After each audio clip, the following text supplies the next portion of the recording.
Hi, Thrivers. Today, I want to have a conversation with you regarding how do people become narcissists. But before we get into this fascinating topic, I'd like, if you haven't already, please make sure you've subscribed to my channel and also to like and share my videos with people that they can help so that people get some hope and some tools and some really true healing processes to heal for real from narcissistic abuse.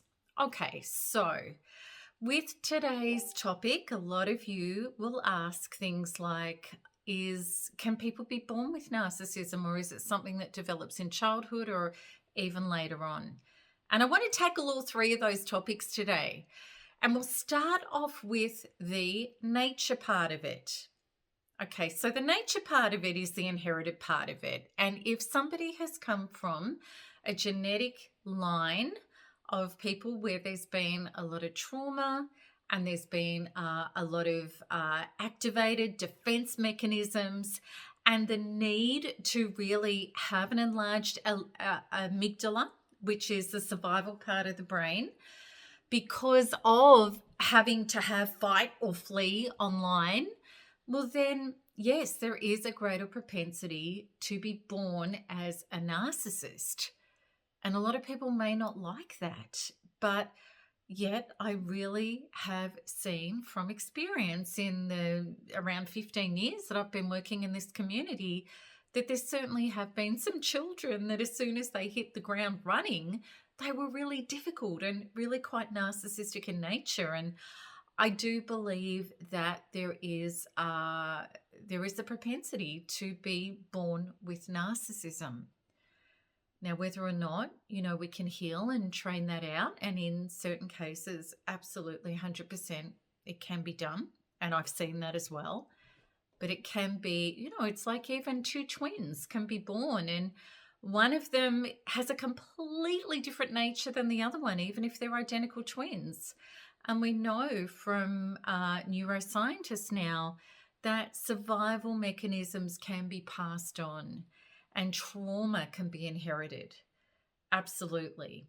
And really, maybe it's the soul journey. I really do believe that there are certain people who have certain traumas on board and other people that don't.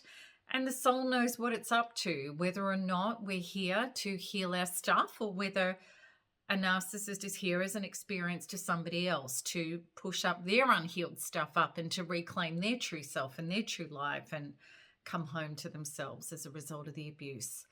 There's so many things going on at a deeper level that we possibly can't understand until we go a lot deeper with it. So yes, I do believe that it can be inherited. And sometimes we find this in the autistic line. And arguably, there is a part of narcissism that is on the autism spectrum. It's, it is that self-absorption and a poor peripheral and a limited understanding of others. So I think all of that can apply. And then we have the nurture aspect of it, and which is really interesting, is with a child from the nature point of view that's born with, enlarged defenses online within their brain, are often born into an environment where that's necessary, where there could be a narcissistic parent, for example, or a neglectful parent, or somebody who is unavailable, or whatever it is. Most definitely from the nurture point of view, if a child is growing up in an environment where there is abuse, there is neglect, there is abandonment, there is the very fears of not being able to have love, approval, or security or survival, then there are defense mechanisms that are going to come to the front. And what happens in environments where there is neglect and abuse, and of course, some of it can be extremely significant, and usually it's wounded parents who've never been able to heal and reconcile their own wounds, therefore are incapable, and they just don't have the capacity to be able to love and approve of and provide survival and security and allow a child to grow up out of their codependent necessity to rely on a parent to be a solid whole adult within themselves. well, then what you get is a splitting from that core development of self, which is either going to go into the codependent or the narcissist. And the narcissist is somebody who believes, even unconsciously, that as my true self, I can't get my needs met and I'm not safe. Therefore, I'm going to bury that true self and create a fictitious character in its place. And this fictitious character is the false self. And the false self is a bottomless pit. It's not connected to self. It's not connected to true source, which we could call our higher power, our superconscious, God, life force, whatever you want to call your higher power, which is your comfort and your wholeness and your oneness of being able to feel whole and at peace unconditionally and have a love and approval for self.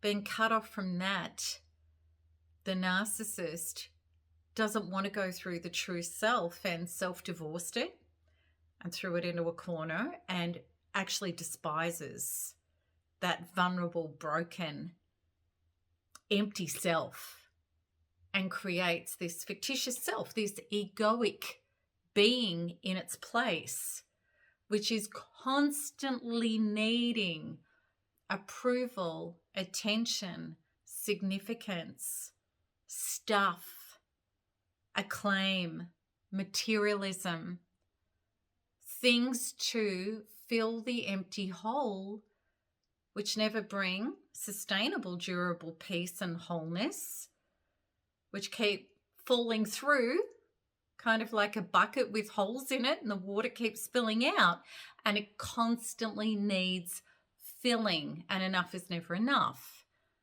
And that, in effect, is what a narcissist is. Now, not only through the neglect and abandonment or punishment or abuse that a child may have received, where it feels like I'm not safe as me, I can't get my needs met as me, I can't survive as me, I need this false self. What can also create in the nurture department a narcissist is if parents give them too much entitlement and without boundaries and no limits. So the child always gets what it wants without no, doesn't learn disappointment, doesn't learn to go without, doesn't learn to share, doesn't learn to care about others or to have a peripheral understanding, and continues on in this insatiable, I'm entitled, I can have whatever I want, which we know is called spoiling, if a child is spoilt. And quite often what can happen in a narcissistic family with a narcissistic parent is that one child will be the golden child, which the narcissist is living through. That's their acclaim and their prestige, and that child gets everything. And then you have the scapegoated child, which is usually the sensitive child that the narcissist will attack and dump all their stuff on. So, you know, when I was going back to saying that in families where you have the abuse and the child splits,